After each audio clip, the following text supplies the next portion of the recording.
The probe tumbled through the void like a piece of cosmic debris, its solar panels catching starlight in brief, scattered flashes. To the crew of the Zephyrian research vessel Dominion's Edge, it looked pathetic, a primitive construction of metal and wire that belonged in a museum, not in their Empire's sovereign space. Commander Thexra studied the readings on her holographic display, her forearms moving with practiced efficiency across the control interfaces. The probe's composition was laughably simple, aluminum alloy copper wiring, and what appeared to be nuclear batteries from a civilization that had barely crawled out of its gravity well. Her species had been crossing galaxies when these creatures were still learning to make fire. "Scan complete, Commander," reported Science Officer Veltar, his voice carrying the same dismissive tone that had become standard when dealing with primitive species. "The device originates from the third planet in system designation 7 Alpha 429. The inhabitants call themselves humans, and their world, Earth." Thexra's mandibles clicked in amusement. "Humans? How quaint. What does their little messenger say?" The probe's transmission crackled through the ship's speakers, distorted by decades of travel through space. A male voice spoke in what the universal translator identified as English, one of hundreds of languages from their backward world. "Greetings from the people of Earth. We come in peace, seeking knowledge and friendship among the stars. This probe carries messages from our world, recordings of our music, mathematics, and our hopes of contact with other intelligent life." The bridge crew erupted in laughter. Weapons Officer Kethron nearly fell from his station, his 6 legs trembling with mirth. "They seek friendship. Commander, shall we invite them to our next conquest? Perhaps they can play their music while we subjugate their neighbors." Thexra raised a hand for silence, though her own amusement was evident in the way her antennae twitched. "Continue the analysis. Veltar, what's their technological level?" "Primitive fusion drives, basic electronics, no faster-than-light capability detected. They launched this probe approximately 57 years ago using chemical propulsion. Their mathematics suggest they've only recently discovered quantum mechanics." Veltar's tone grew more condescending with each word. "They've included samples of their greatest achievements, images of their art, recordings of something called music, and basic mathematical principles that our children learn in primary education." "How adorable," Thexra mused. "They think they are reaching out to the cosmos with their finger paintings and noise." The probe continued its broadcast, cycling through its programmed messages, mathematical sequences, stellar coordinates, and then something that made the universal translator struggle: human music. The haunting melody of Bach filled the bridge, followed by the rhythmic complexity of jazz and the raw emotion of rock and roll. "Turn that off," Kethron growled, his weapon-focused mind unable to process the alien sounds. "It's giving me a headache." But Thexra held up a hand, her scientific curiosity momentarily overriding her arrogance. There was something in the music, something that spoke of a species with depth beyond their primitive technology. The emotional range was unsettling. Joy, sorrow, rage, hope, all flowing together in complex patterns that her analytical mind struggled to categorize. "Interesting," she murmured. "Their emotional sophistication seems to exceed their technological development. Most species achieve space travel long before they develop such complex artistic expression." "Does it matter?" Kethron interrupted. "They are primitives. Their probe is scrap metal. We should destroy it and move on." "No." Thexra's decision was immediate and decisive. "We'll take it aboard. The Empire's xenobiologists will want to study it. Besides, it might be amusing to see what other primitive thoughts these humans have managed to stuff into their little messenger." The tractor beam engaged, drawing the probe into the ship's cargo bay. As it passed through the containment field, various sensors activated, conducting deep scans of the artifact. The probe's hull was pitted and scarred from decades of travel, its surface bearing the marks of cosmic dust and micrometeorite impacts. Bringing it to Lab Bay 3, Veltar announced, "Initial scans show no harmful radiation or biological contamination. It appears to be exactly what it claims to be, a primitive attempt at interstellar communication." Thexra nodded, already losing interest. The probe was a curiosity, nothing more. Her mind was already moving to more important matters: the ongoing conquest of the Helix sector, the subjugation of 3 more primitive species, and the expansion of Zephyrian dominance across this arm of the galaxy. As the crew returned to their duties, none of them noticed the subtle change in the probe's energy signature. Deep within its primitive-looking hull, systems that appeared to be simple scientific instruments began to activate. The human engineers who had designed this probe had learned a hard lesson from their species' violent history. They knew that any message sent into the void might fall into hostile hands. The probe's true purpose was not communication. It was reconnaissance.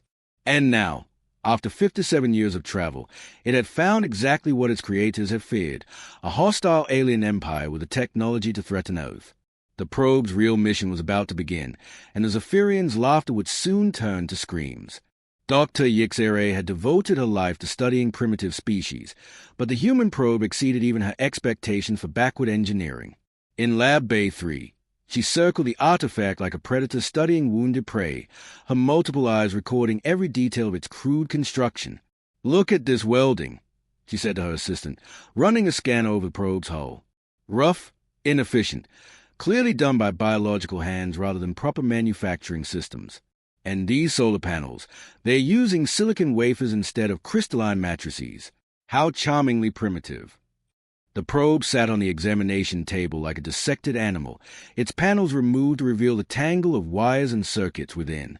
To Yixere's trained eye, it was a masterpiece of inefficiency, everything larger than it needed to be, everything taking more power than necessary. "The data storage is particularly amusing," she continued, holding up a golden disk. "They've etched their information onto metal platters, like ancient cave paintings. No quantum storage. No neural matrices, just physical grooves containing their precious messages." Her assistant, a young researcher named Pithar, leaned closer to examine the disk. What kind of information did they consider important enough to send to the stars? Yixere activated the playback system, and the lab filled with the sounds of human culture. Mozart's Requiem played through the speakers, followed by recordings of laughter, crying babies, and spoken greetings in dozens of languages. Images flashed on the lab screens, human faces, their cities, their art, their science. "They are showing us their weaknesses," Yixere observed with clinical detachment. "Their emotional attachments, their diversity of thought, their lack of unity. They basically provided us with a complete psychological profile for conquest." But as the recording continued, something began to trouble her. The mathematics were more sophisticated than initial scans had suggested. The stellar coordinates showed a precise understanding of galactic positioning. Most disturbing of all, the probe's trajectory calculations were flawless. It had traveled for over 5 decades through the void and arrived exactly where its creators had intended.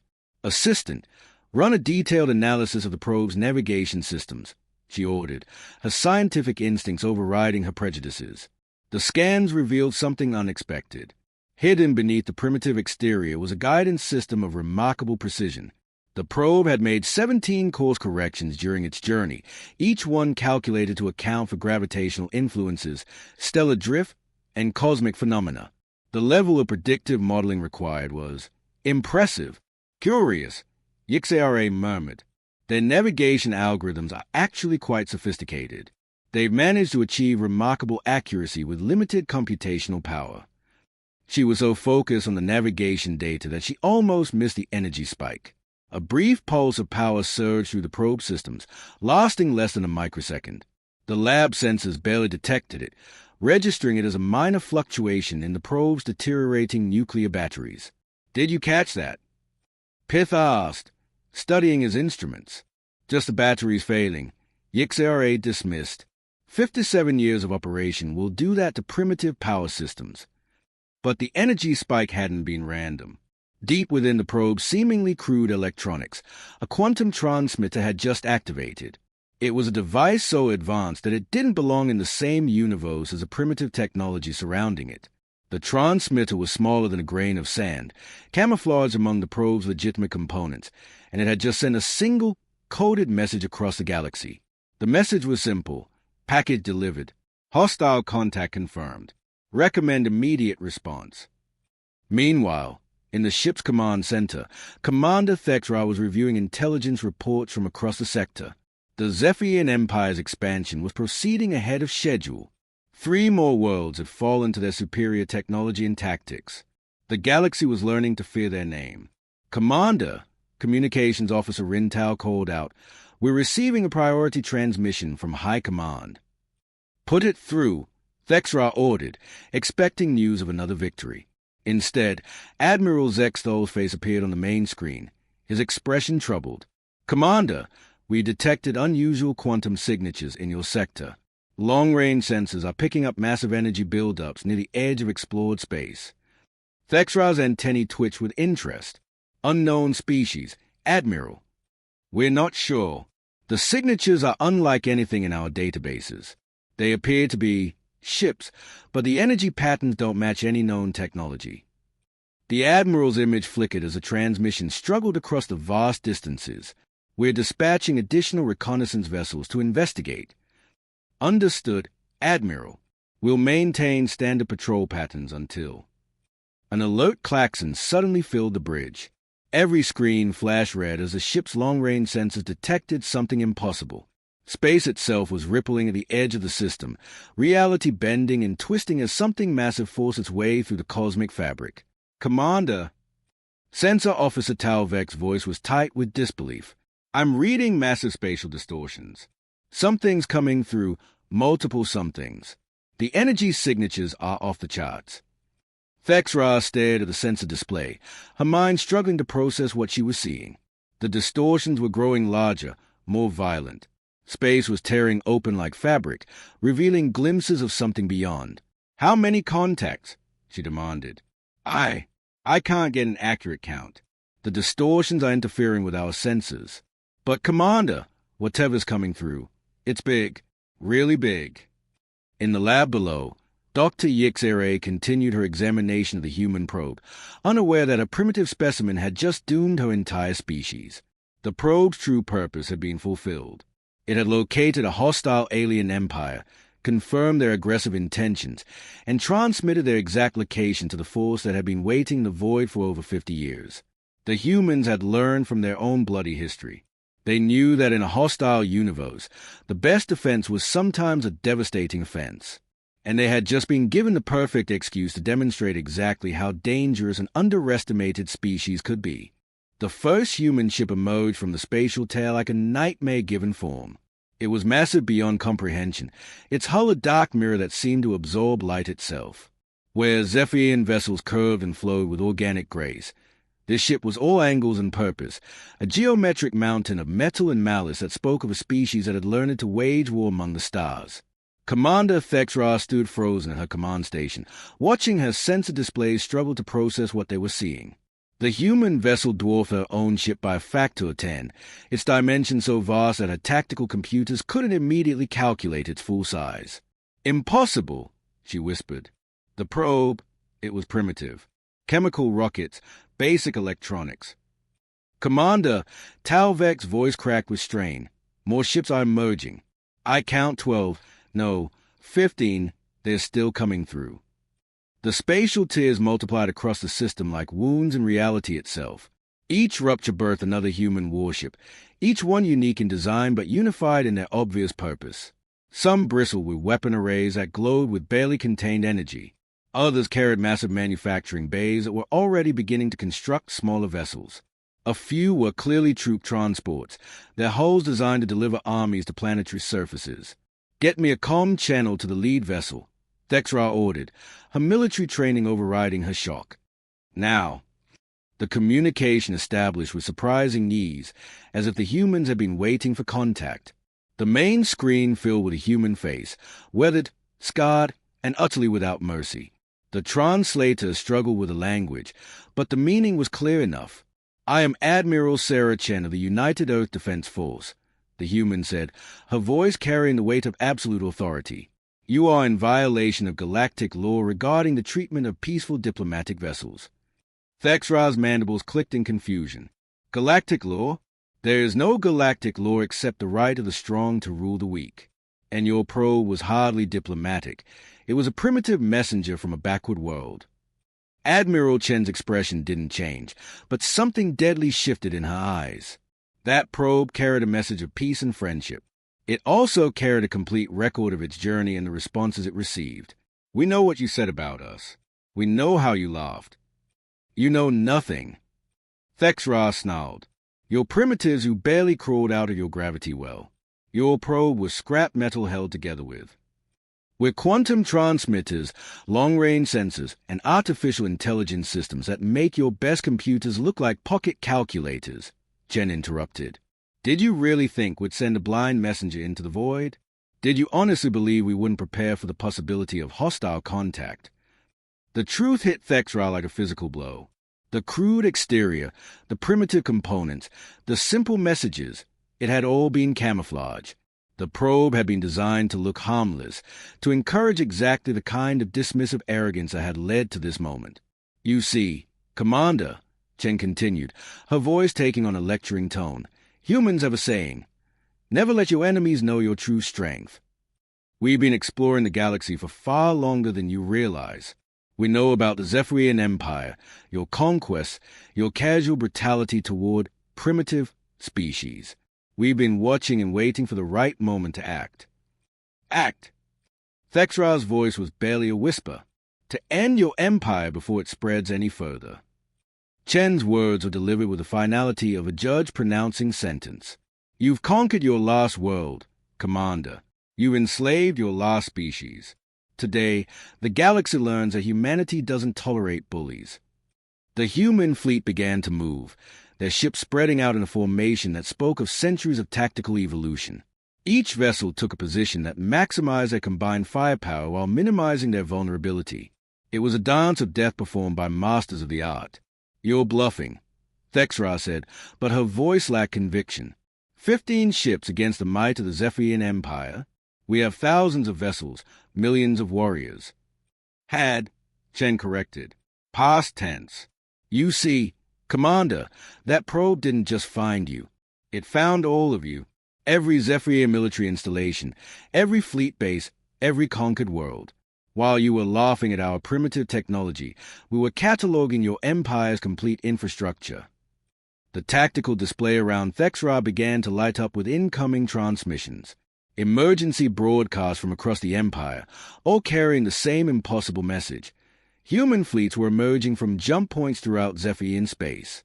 The attack was simultaneous, coordinated, and utterly devastating. This is Admiral Korthax of the Third Fleet. One transmission crackled through the static. Unknown vessels have appeared in the Vega system. They're cutting through our defenses like they're not even there. Request immediate. The transmission cut to static. Fortress command any receiving vessels. Another voice called out. The humans have breached our primary shipyards. Their weapons are unlike anything we've encountered. They are not just destroying our ships, they are capturing them intact. How is that possible? Chen smiled, and it was not a pleasant expression. Your mistake, Commander, was assuming that a species capable of interstellar travel would be defenseless. Humans have been preparing for this conversation for over a century. We've studied your technology, your tactics, your psychology. We know exactly how you think because we've been watching you commit genocide across the galaxy. But the probe was one of thousands we sent out. Some carried messages of peace for friendly species. Others carried military intelligence gatherers for hostile ones. Guess which category you fell into. Thexra's world was collapsing around her. Everything she had believed about human primitiveness, about Zephyrian superiority, about the natural order of the galaxy, it was all a lie. The probe had been bait, and she had swallowed it completely. What do you want? She asked, her voice hollow with defeat. Unconditional surrender, Chen replied. Full reparations to every species you've enslaved. Complete disarmament of your military forces. And a very public trial for crimes against galactic civilization. And if we refuse... Chen's smile grew wider, and for the first time, Thexra truly understood what it meant to be prey. Then we demonstrate why laughing at human probes is the last mistake anyone makes. The demonstration began 12 hours later, and it was unlike anything the galaxy had ever witnessed. The human fleet didn't simply attack. They performed a surgical dismantling of Zephyrian military power that bordered on the artistic in its precision. Commander Thexra watched in horror as her empire's supposedly impregnable fortress worlds fell one by one. The humans didn't use crude bombardment or overwhelming force. Instead, they employed weapons that seemed to rewrite the laws of physics themselves. Zephyrian shields, designed to deflect energy weapons and kinetic projectiles, simply ceased to exist when struck by human fire. The barriers didn't overload or collapse. They vanished, as if they had never been there at all. How? Thexra demanded, staring at the tactical displays. How are they doing this? Dr. Yixere, who had been summoned to the bridge when the situation became clear, studied the sensor readings with growing amazement. Their weapons aren't attacking our shields directly, she said, her voice filled with reluctant admiration. They are targeting the quantum foundations that make the shields possible. They are not overpowering our defenses. They are making them impossible. That's theoretically impossible, Thexra protested. Not if you understand physics better than we do. Yixere replied grimly. Commander, we've been thinking about this all wrong.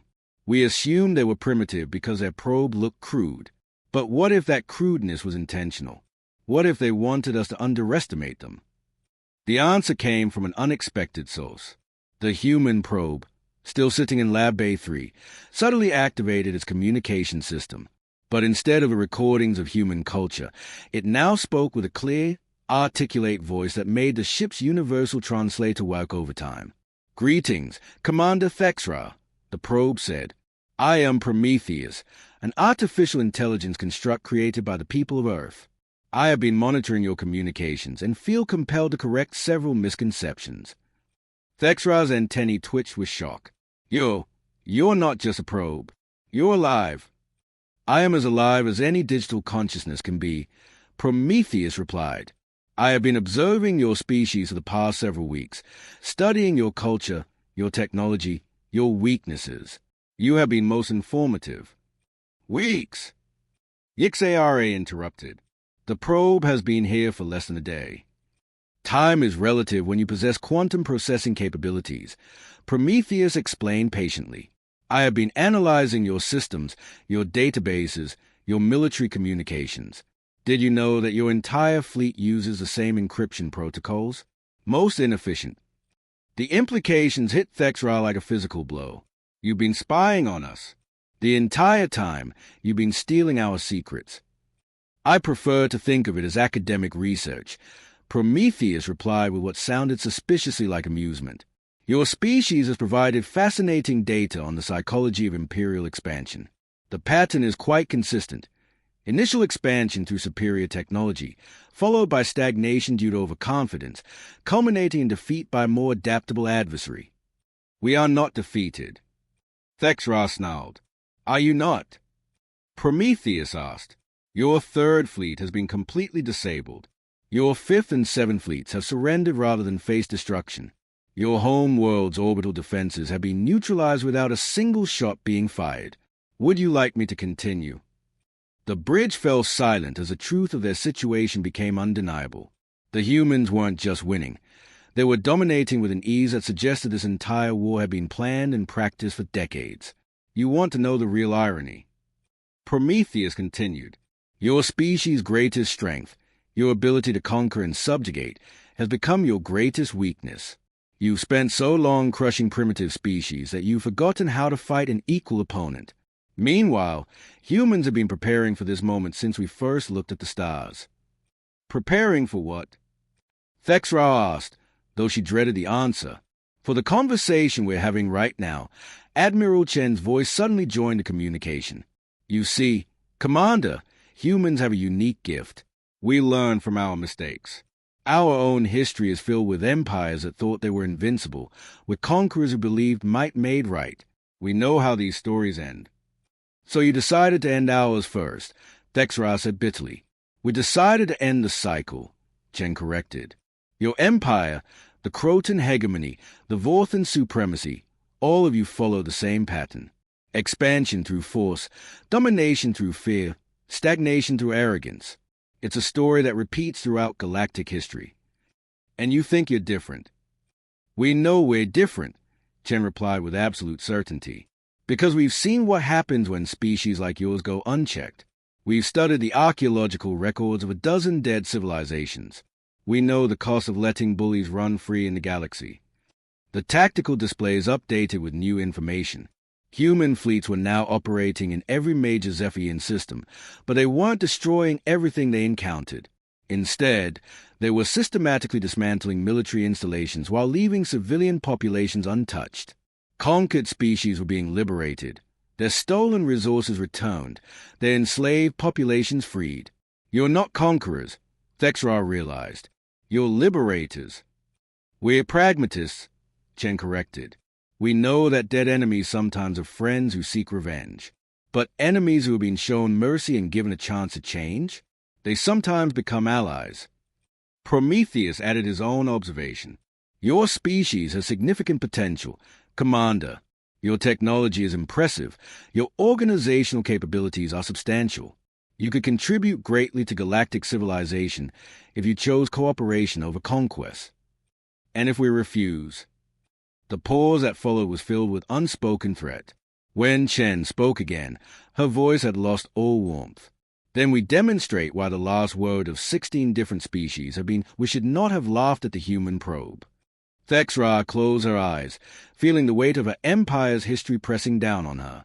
Generations of conquest, centuries of dominance, millennia of believing in their own superiority, all of it crumbling in the face of a species they had dismissed as primitive.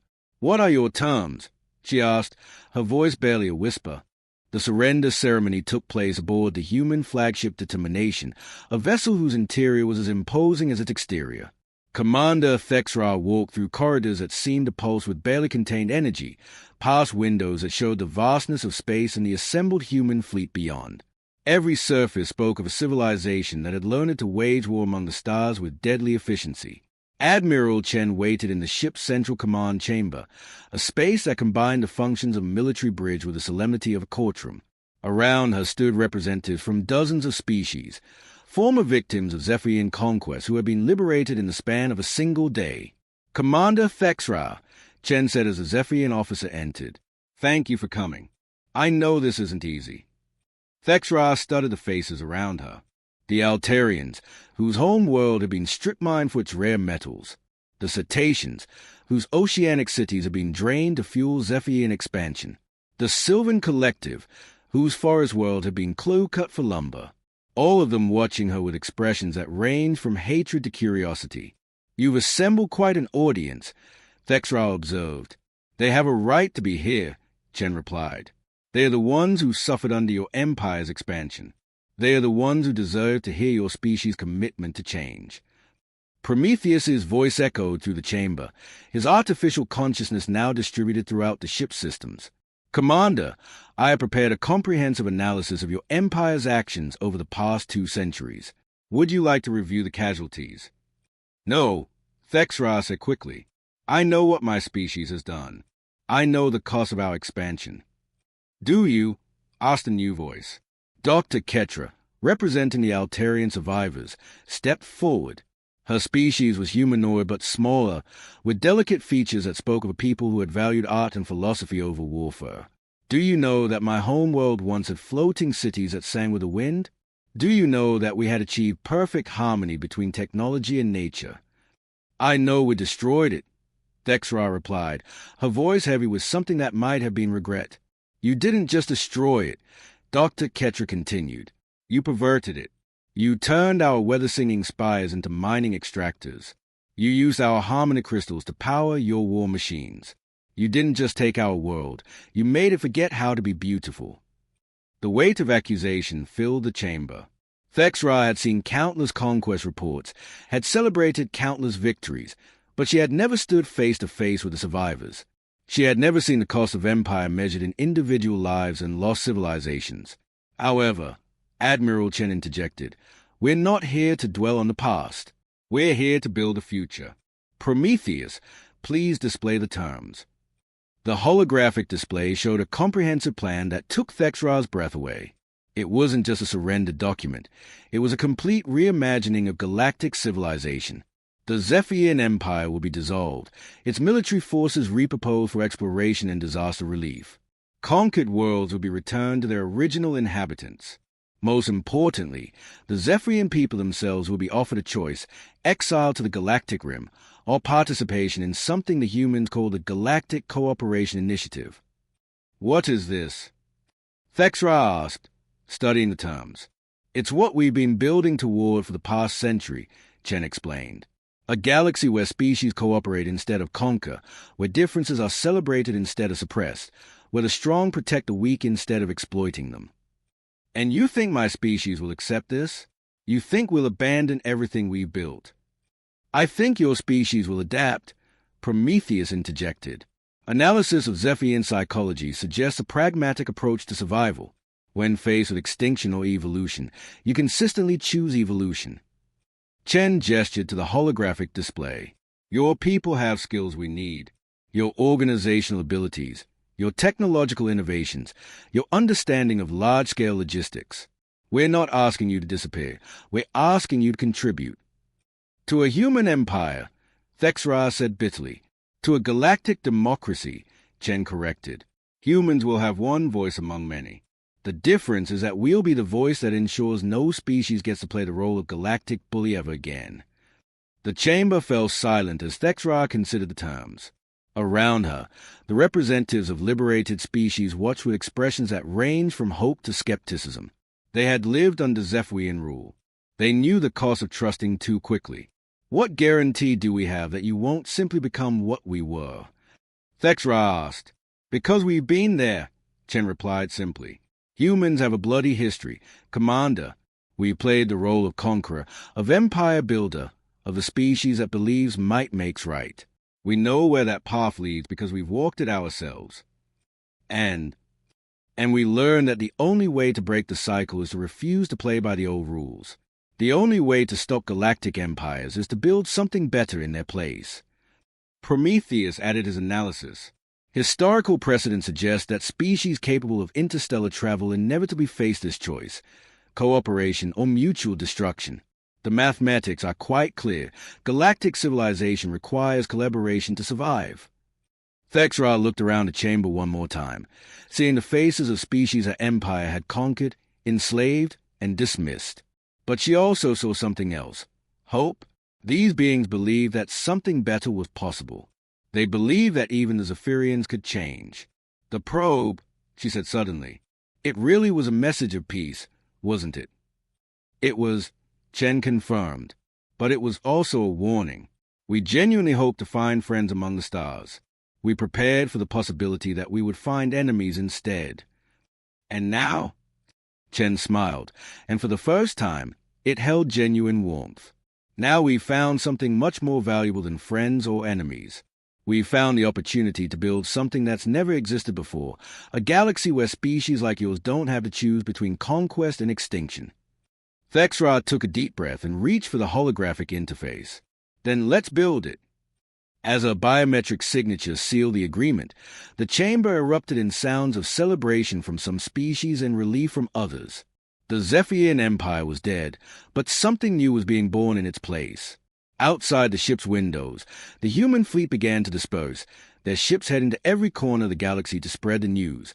The age of empire was over. The age of cooperation had begun, and it had all started with a simple probe that carried a message of peace, and the wisdom to prepare for those who would laugh at such hopes. The galaxy would never be the same.